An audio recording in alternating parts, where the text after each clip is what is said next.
रहस्यमय हवेली भाग 6 तहखाने का राज। हवेली में जमींदार की आत्मा को हराए हुए कुछ महीने बीत चुके थे।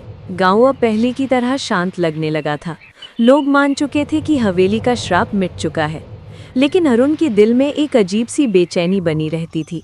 हर रात उसे सपने आते, वही टूटी खिड़की, वही ठंडी हवा, और इस बार खिड़की में कोई और चेहरा। वो जमींदार नहीं था, बल्कि वंदना। लेकिन वंदना का चेहरा अब वैसा शांत और दुखी नहीं था जैसा पहले दिखता था। उसका चेहरा डरावना, आंखें गुस्से से लाल और होठों पर अजीब मुस्कान थी। सपने में वो अरुण से कहती, तुमने समझा मुझे मुक्ति मिल गई। असली कैद तो तहखाने में है, वहां जो बंधा है वही असली शाप है। अरुण अचानक नींद से जाग जाता, पसीने से तरबतर। उसे यह सपना बार बार आने लगा। एक दिन उसने हिम्मत करके बाबा त्रिलोक से अपनी बात कही। बाबा त्रिलोक कुछ देर चुप रहे, फिर बोले, मैंने भी अंदेशा किया था। जमींदार की आत्मा का अंत हुआ, लेकिन उसका पाप, वो केवल उसी का नहीं था। पूरा वंश उस लालच और रक्तपात में डूबा था। हवेली की नींव के नीचे एक तहखाना है, जिसके बारे में बहुत कम लोग जानते हैं। किशोर ने उत्सुकता से पूछा, क्या वहां भी कोई आत्मा बंधी हुई है? बाबा ने गंभीर स्वर में कहा, वहां कुछ ऐसा छिपा है जिसे कभी बाहर नहीं आना चाहिए था। शायद वंदना भी उसी रहस्य से बंधी थी, और अब वो तुम्हें बुला रही है अरुण। उस रात तीनों, अरुण, किशोर और बाबा त्रिलोक, हवेली पहुंचे। हवेली बाहर से शांत थी, लेकिन जैसे ही वे अंदर दाखिल हुए, माहौल बदल गया।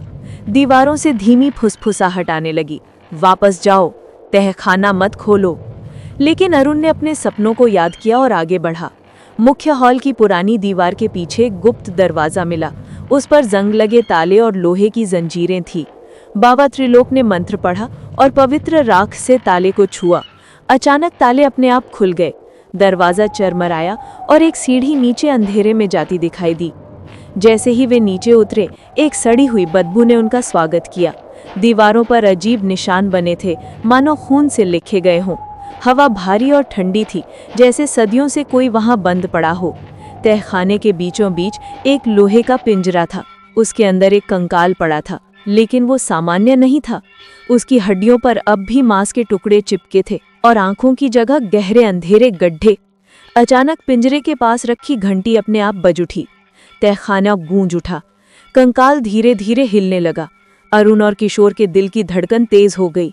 बाबा त्रिलोक कांपती आवाज में बोले, ये जमींदार का वंशज है। इसे जिंदा ही तहखाने में कैद किया गया था। इसकी आत्मा मुक्ति नहीं पा सकी। यही असली शाप है। तभी कंकाल ने अपनी टूटी हड्डियों वाले हाथ उठाए। हवा अचानक और ठंडी हो गई। दीवारों पर छायाएं नाचने लगी। उसकी आवाज गूंजी, तुमने सोचा था अंत हो गया, असली खेल तो अब शुरू होगा। अरुण और किशोर ने एक दूसरे को देखा।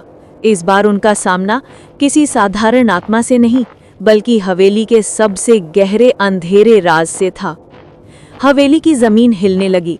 ऊपर गांव की ओर धुआं उठने लगा, और तहखाने की अंधेरी दीवारों में एक नया डर जाग उठा। क्या इस बार हवेली सिर्फ गांव ही नहीं, बल्कि पूरे इलाके को निगल लेगी? क्या आप चाहते हैं इस कहानी का अगला भाग भी लिखूं? तो इसे लाइक करो, सब्सक्राइब करो और कमेंट में अच्छा बात लिखकर भेजो। मुझे आपका कमेंट का इंतजार रहेगा।